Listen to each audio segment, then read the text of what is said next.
In the farthest corner of the galaxy where maps end and silence begins, there drifts a lonely planet covered in ash and stormlight. Once rich with rivers of silver and forests of glass, now nothing remains but the echo of what once was. Beneath the gray sky lies something older than memory, a creature so vast that mountains curve around its bones. The ground trembles softly with every breath it still dares to take. Its skin is layered with time carved by dust storms and meteors. Its glow once bright enough to guide travelers through darkness, now dim as embers. Buried under stone, the creature sleeps, but not fully. Its mind wanders through echoes of ancient songs, remembering when it soared among stars, when ships followed its trails like pilgrims chasing light. The Galactic Council once called it the Sentinel of Worlds. They built shrines around it, forged stories that every child learned to whisper before sleep, for it was said that the Sentinel could calm the storms between planets and bend cosmic winds to protect civilizations. But then came progress, new fleets, new machines, and the Council decided that myths no longer mattered. They took what knowledge the beast had given them and left it behind on a world slowly dying. They called it retirement. The stars called it cruelty. The beast waited centuries, its enormous heart slowing to the rhythm of the planet itself. It listened for the voices that once praised it, but all it heard was the hum of space and the rattle of dust. Settling across its wings, it tried to move once and felt its bones crack beneath. Its own weight. Pain crawled through every fiber of its being, yet it still raised its head, hoping maybe someone would answer. Maybe the Council had remembered its promise, but there was no one, only wind and lightning tearing across the horizons. Sometimes when the night passed through the thin atmosphere, the beast dreamed of the galaxies it once guarded. In those dreams it felt young again, chasing comets across nebula fields, weaving light between moons and stars. But the dreams faded when dawn returned gray and silent, and it opened its eyes to see nothing but the ruins of the shrines the Council built long ago. Their symbols shattered, their towers turned to skeletons. By Temet learned to drink the morning mist, to survive its tongue gathering what little moisture floated in the air. It learned to swallow the minerals in the soil, to keep its blood flowing faintly blue and cold, and it learned to hide its glow so no scavenger ships would come to harvest what was left of its ancient power, because it knew if they came, they would strip it clean and leave only dust. So it remained silent. It became the mountain, the wind, the forgotten myth that nobody believed in anymore. Yet, deep inside its fading heart, something refused to die, a pulse of memory, a whisper of light, waiting for the day when someone or something would look upon it not as a relic, not as a resource, but as a life worth saving. Before silence claimed the planet, the Galactic Council stood as the shining order of the stars. Their fleets stretched across systems, their cities carved into moons, and they ruled with logic and precision, believing emotion was weakness and mercy was waste. In those golden ages, the ancient beast served as their protector, a living bridge between chaos and order. Its roar was said to calm solar storms, and its wings could shade entire continents from deadly radiation. It was not just power, it was a symbol of balance between creation and destruction. But symbols have no place in empires that hunger for progress. When the Council discovered the secret of artificial star forging, they no longer needed the old ways. They could make their own guardians out of metal and code-perfect beings that obeyed without thought and questioned nothing. The beast became a relic, a reminder of the time when the galaxy still had heart. The Council gathered in their silver halls high above the rings of Helion and voted with cold hands to retire the Sentinel of Worlds. They spoke of efficiency, they spoke of cost, they spoke of logic. None spoke of logic. None spoke of loyalty. So the Council sent its ships one last time to the world that the creature called home, not to honor it, but to dismantle the temples and collect the remnants of the technology it had inspired. They stripped the stones of their sacred carvings. They recorded the final heartbeat of the creature and sealed it in a vault as a trophy of a bygone era. The beast watched from afar, its golden eyes dimming as engines thundered through its sky, the very sky it had once protected. It did not fight, it did not roar. It simply lowered its head into the dust, because it understood that wars against progress are wars. No one wins. When the ships departed, they left behind craters, and silence. The shrines became hollow shells, and the beast lay beneath them, alone. For the first time in all eternity, it felt the weight of abandonment, the kind that breaks not the body but the soul. Generations passed, and the Council forgot the creature entirely. They erased its name from archives, replacing stories of the Sentinel with tales of their own machines. Children grew up never knowing that a living god once walked among the stars, and when travelers passed the abandoned world, their scanners reported No signs of life, so they moved on, never knowing that the faint pulse beneath the planet's crust still beat for something more. The council, meanwhile, grew stronger, richer, colder. They built monuments to themselves and called it peace, but in the silence between their triumphs, something unseen began to fade. The harmony that once bound their worlds together, the unseen current of life that the beast had carried, weakened. The stars themselves seemed dimmer, as if mourning something they could no longer remember, and so the galaxy thrived in light but lived in emptiness, unaware that its greatest protector still lay forgotten beneath a sky that no longer sang. Centuries drifted by like dust through starlight, and the ancient creature endured its hunger, became the rhythm of its days and its sorrow, the music of its nights. The planet that once sang with life grew colder, its skies thick with storms and ash. The oceans retreated into cracked basins, leaving behind the skeletons of forgotten ships. The beast lay half buried, its wings stretched across miles of stone and shadow, its breath shallow, its glow faint as a dying ember, still pulsing softly like the heartbeat of the world itself. There were moments when it thought it heard voices faint and distant calling its name across the cosmos. It tried to answer, but only wind escaped its throat. Its roars had long since turned into whispers, and even those vanished into the endless storms. Sometimes it would lift its massive head to the horizon and watch the stars drift like memories, each one a spark of a world it once knew, once guarded, once loved. The beast remembered the council halls, the shimmering towers, the countless faces that once looked upon it with awe and trust. It remembered the children who sent prayers through data streams, the songs encoded in radio waves that reached its mind like warmth across space. It remembered how those songs stopped one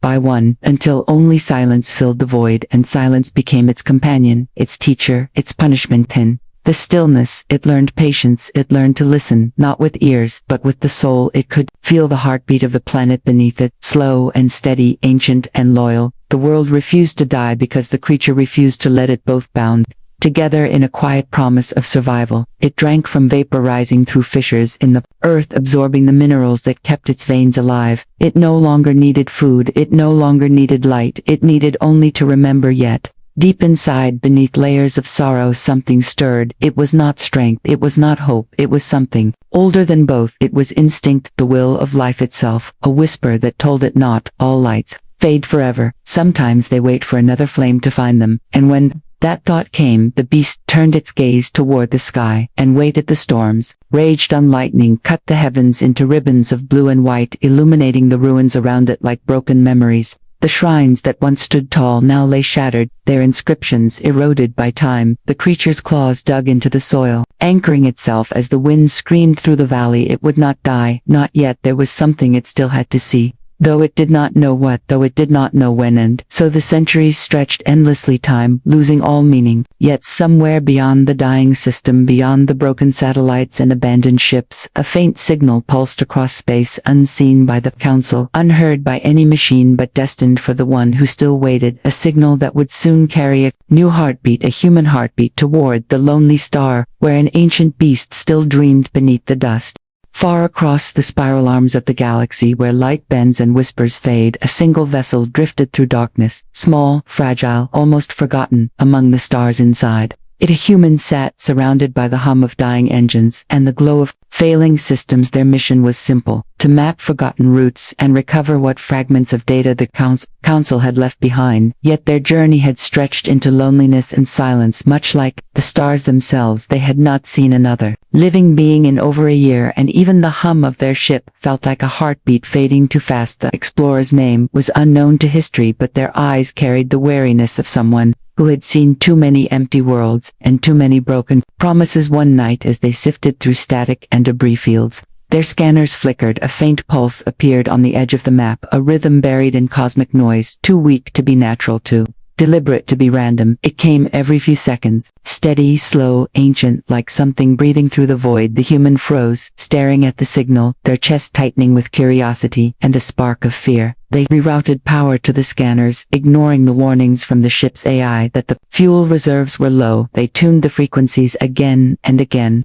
until the pulse grew clearer, faint but alive. It was coming from a planet marked as abandoned, Centuries ago, a restricted world sealed by the Galactic Council, long before the Explorer was born. The system logs called it Epsilon X, but the name meant nothing to the human. What mattered was the feeling in their chest that somewhere, out there, something was waiting. They set a course through the dust fields. The ship rattled as gravity currents tore at its hull, engines struggling to hold the trajectory. The void outside flashed with the ghosts of stars, long dead, and the Explorer whispered to them as if they were old friends, promising that this time they would not turn away. This time they would see what others had chosen to forget. Days turned into weeks as the small vessel crept closer until at last the planet came into view.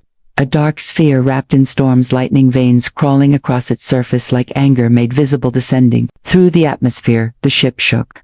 Violently alarms blared, but the human's eyes stayed fixed on the sensors. The pulse was stronger now, so close it almost sounded like a heartbeat echoing through metal and bone. And when the clouds parted, for a moment they saw it, a shadow stretching across the horizon, larger than mountains, a shape that seemed alive even in stillness. Wings folded across its body, eyes closed, but glowing faintly like dying suns. The human's breath caught. They had found it. The ship landed in silence on cracked earth, wind screaming across the plain. The Explorer stepped out, feeling the air heavy with static and age. They looked up at the colossal creature that filled the sky, and in that instant knew this was no myth, no ruin. This was life enduring against the will of time itself, and something deep within them whispered that they were not here by accident, that this meeting had been written in the silence of stars long before they were born. The human stood motionless before the immense shape that slept beneath the storm, its body stretched across valleys and ridges, its skin glimmering faintly like molten stone cooling under starlight. Each slow breath it took sent tremors through the ground, dust rising like ghosts around the human's boots. The air felt thick, alive, charged with a presence too vast to understand. For a long moment, the Explorer could only stare, unable to decide whether to step forward or turn back. The creature seemed more mountain than living thing, yet every instinct whispered that it was aware, that it knew. The human walked closer, one step then another, their light slicing through the haze, illuminating scales cracked with age, each line glowing faintly with blue light like veins of energy pulsing weakly. The Explorer reached out, not to touch but to feel the warmth in the air, the faint hum that filled the silence. It was not sound but vibration, like the low frequency of a dying star singing to itself. The human spoke softly, words lost to the wind, telling the creature they meant no harm, telling it they had come to understand, not to take, not to conquer. Then the ground moved, the mountain breathed, the creature's eyes flickered open to enormous spheres of molten gold reflecting both sorrow and memory. The human stumbled back, heart racing as those eyes turned toward them. Slow, deliberate, filled with something beyond comprehension. It was not hunger, not anger, but exhaustion, a kind of ancient sadness that no words could hold. The creature exhaled a gust of air strong enough to shake the stones around them. And yet it did not strike, it only watched. The human fell to their knees, the storm whipping their suit, the taste of metal in their mouth, and for the first time they realized the truth. This being was not a monster, it was not a myth, it was something that had carried the weight of galaxies long before the Council was born, and now it was dying alone, forgotten. The Explorers' chest ached as they looked up into those fading eyes, and they felt a connection, raw and wordless, like two souls recognizing each other across time. The creature blinked slowly, the light in its eyes flickering like candles in the dark, its breathing shallow, its massive head lowering until it rested near the human. The ground shuddered as it moved, but there was gentleness in the motion.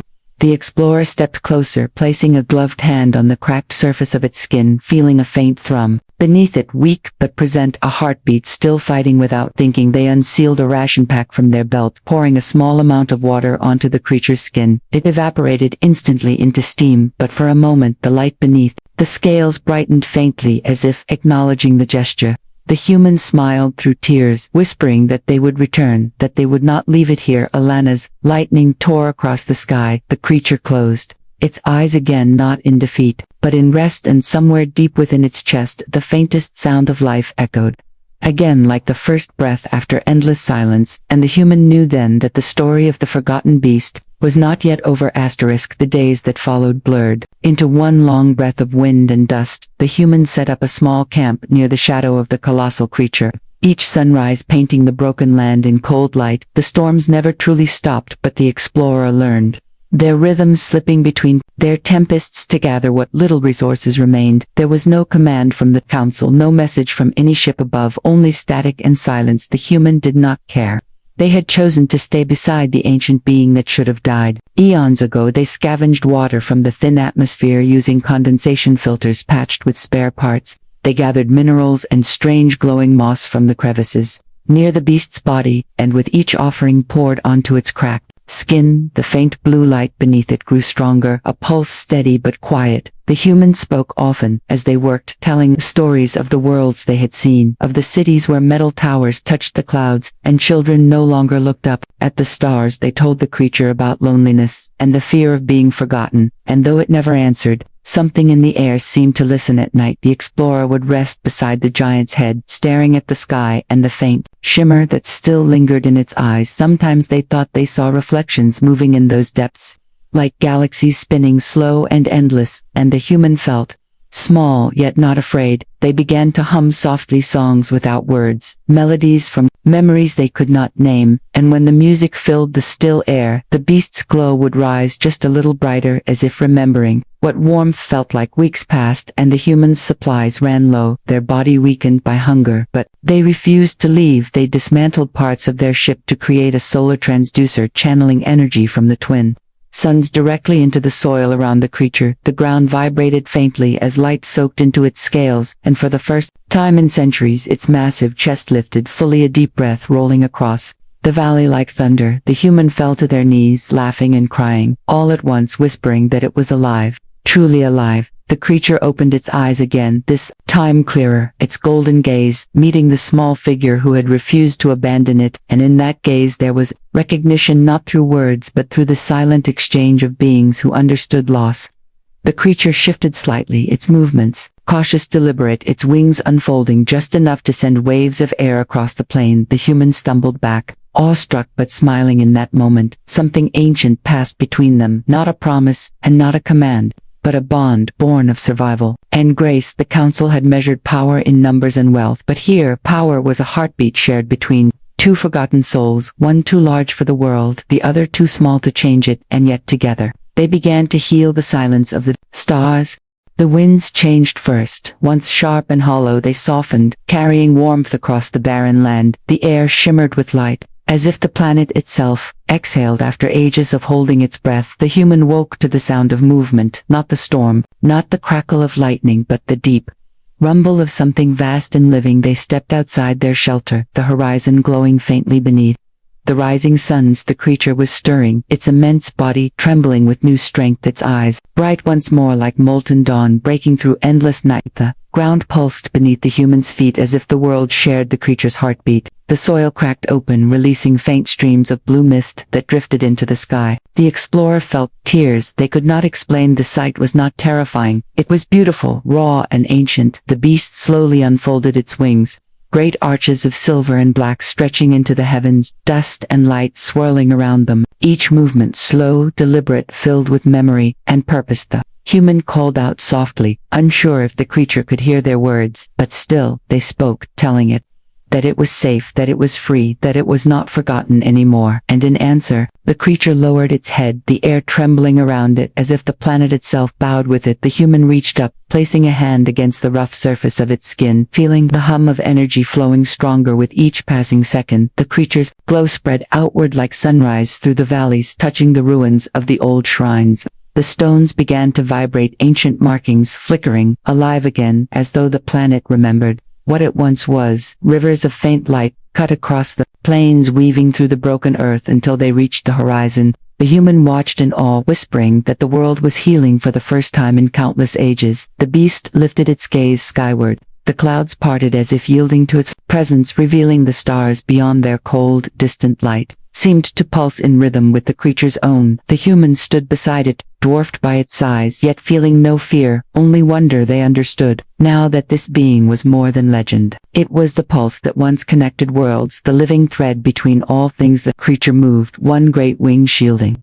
the human from a rising storm, as if to protect the fragile life that had rekindled its flame. The explorer rested a hand against the glowing scales, whispering gratitude. Though the wind carried the words away, the creature seemed to understand. It blinked, Slowly, a gesture heavy with meaning in that quiet between thunder and breath, the human realized they were no longer just an explorer. They had become the keeper of a forgotten promise, a bridge between the past and the present. And as the beast's glow reached into the sky, it sent a pulse far across the void, a signal of life breaking through centuries of silence, a signal that the Galactic Council would soon see and fear far across the spiral arms of the galaxy. In the cold towers of the Galactic Council, alarms began to echo through the halls. A signal had been detected, one long-thought extinct rhythm, buried in the archives of forbidden history, the signature of the Sentinel of Worlds. The council members gathered in their grand chamber, faces hidden behind silver masks, the air heavy with unease. They stared at the pulsing data rising in the air. Before them, golden light forming the unmistakable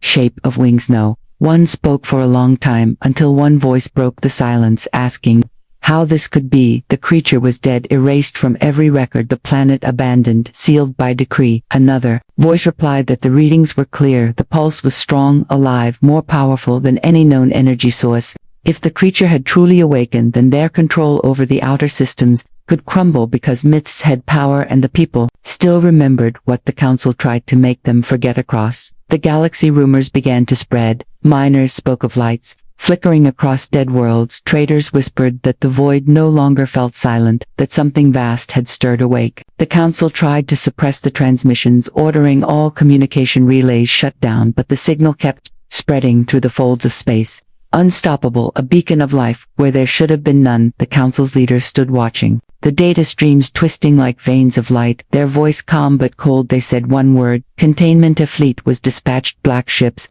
slicing through hyperspace like shadows, armed with weapons meant for extinction. They were told the creature was a threat, that it must not be allowed to rise again, that no single being, no legend, no myth should challenge the order the council had built. But in truth, what they feared was not the beast, it was the story. It carried the reminder that compassion could defy logic, and that mercy could ignite rebellion. Back on the forgotten world, the human felt the first tremor of the ships entering orbit.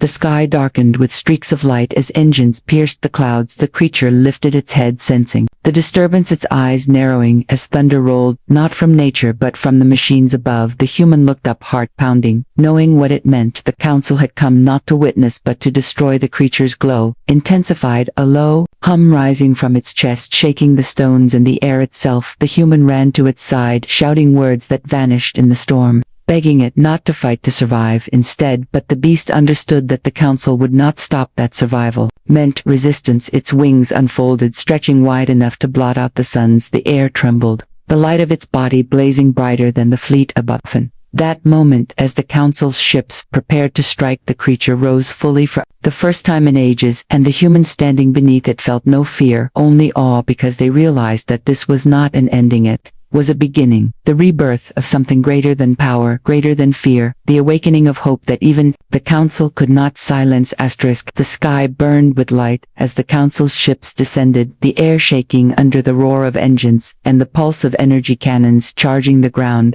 split beneath their force, the old shrines crumbling into dust. The humans stood before the creature, small, fragile, yet unyielding, the wind tearing at their suit, the taste of metal on their tongue. They shouted against the storm, their voice lost but their intent clear. They would not move, they would not abandon the being that had trusted them. The creature looked down at the human, its golden eyes reflecting both sorrow and pride. It had seen the birth of worlds and the fall of empires, but never before had it seen such defiance in one so small. It lifted its head toward the fleet, above the hum in its chest, rising into a thunder that vibrated through the air. The clouds swirled around it, forming spirals of light and shadow, as if the planet itself answered the call. The first shot came, a beam of white fire cutting through the storm, striking the creature's wing. A soundless flash split the air. The human fell to their knees, crying out, but when the light cleared, the beast still stood, wings torn but glowing brighter than before. The wound pulsed with energy, raw and ancient, a force that came not from anger but from life itself. The human climbed to their feet, shouting again their words,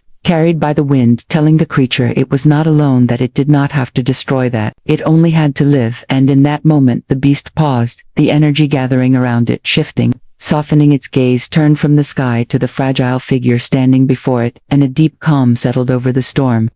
The creature released a breath that rolled like thunder but gentle, the light from its body spreading outward in waves touching the ships above the fleet's faltered instruments, failing systems dimming as the wave of energy washed over them, not an attack but a reminder of harmony, of balance, the same force that once kept the galaxy alive. The ships hung, suspended in the air, their engines silent, the Council's commands lost in static. The humans stared in awe as the skies filled with light shapes of stars and wings patterns that shimmered like constellations reborn. The creature lowered its head once more until its eyes met the humans, and in that gaze there was gratitude, unspoken yet vast as the cosmos. The human reached out, touching the glowing surface, their hand trembling. They whispered words no one else would ever hear, and the beast responded not with sound but with light, wrapping the human in warmth that felt like the beginning of creation. Then slowly it rose, its wings spreading wide and whole again, the air shimmering beneath their power as it lifted from the ground, its shadow covering the ruins, and the human watching from below, tears glistening in the stormlight. The creature ascended beyond the clouds into the stars, leaving behind a world reborn and a silence filled not with loss but with peace. And when the Council's fleets retreated, their silence was not victory but surrender, for across the galaxy, stories began to awaken again. Stories of mercy, of courage, of a human who saved an ancient beast and reminded the stars that compassion can outlast eternity.